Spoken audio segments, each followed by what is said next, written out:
Le monde a failli prendre fin le 26 septembre 1983. Tout commence 3 semaines plus tôt par un vol ordinaire qui bascula dans l'horreur. Le 1er septembre 1983, sur le tarmac de l'aéroport JFK, un Boeing 747 aux couleurs de Korean Airlines attend ses passagers. 269 personnes montent à bord, des visages anonymes de l'histoire. Des mères qui bordent leurs enfants, des hommes d'affaires qui rangent leurs dossiers dans les compartiments supérieurs, 22 enfants de moins de 12 ans, dont les rires résonnent encore dans la cabine, des étudiants qui rêvent d'avenir, 76 Sud-Coréens, 61 Américains, 28 Japonais et des citoyens de 14 autres nations, unis dans l'innocence de ce qui les attend. Parmi eux, le congressiste américain Larry McDonald, démocrate de Géorgie, farouche anticommuniste. Dans le cockpit, le capitaine Chung Byung-in vérifie ses instruments. 10 000 heures de vol, des milliers de traversées sans histoire. Rien ne laisse présager que celle-ci sera différente. L'avion s'élance dans la nuit américaine et arrive sans encombre à Anchorage à 11h30 pour une courte escale.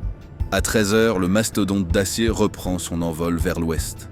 Dans le cockpit, un geste banal, un interrupteur mal positionné, une erreur microscopique qui va dévier l'appareil de sa route. Le Boeing devait suivre la route R20, ce ruban invisible tracé dans le ciel pour éviter soigneusement le territoire soviétique.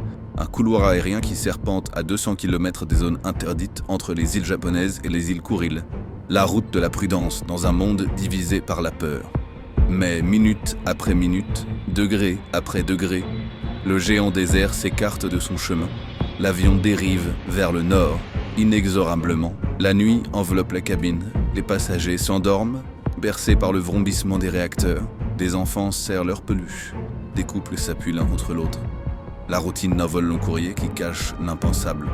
À 500 km de sa route prévue, le Boeing survole maintenant les installations militaires les plus sensibles de l'Union soviétique, des bases de sous-marins nucléaires, des radars stratégiques, le cœur battant de la défense soviétique. 3h26 du matin, dans le ciel glacé au-dessus de Sakhaline, un éclair déchire l'obscurité. Le missile R-98 frappe l'aile gauche du 747. L'avion tremble, vacille, commence sa descente mortelle. 12 minutes d'agonie. 12 minutes où la routine se transforme en cauchemar. À l'aube, seuls flottent des débris, des valises éventrées, des photos de famille, des jouets d'enfants. Fragments d'existence brisés par la paranoïa de la guerre froide. La nouvelle se répand comme une onde de choc. Reagan dénonce l'empire du mal. Moscou, acculé, finit par admettre avoir abattu l'avion, prétextant une mission d'espionnage. Le monde retient son souffle. La tension entre les superpuissances atteint son paroxysme. Dans les bunkers soviétiques, le niveau d'alerte est maximal. Dans les bases américaines, on se prépare au pire. L'horloge de l'apocalypse n'a jamais été aussi proche de minuit. Jusqu'au 26 septembre 1983.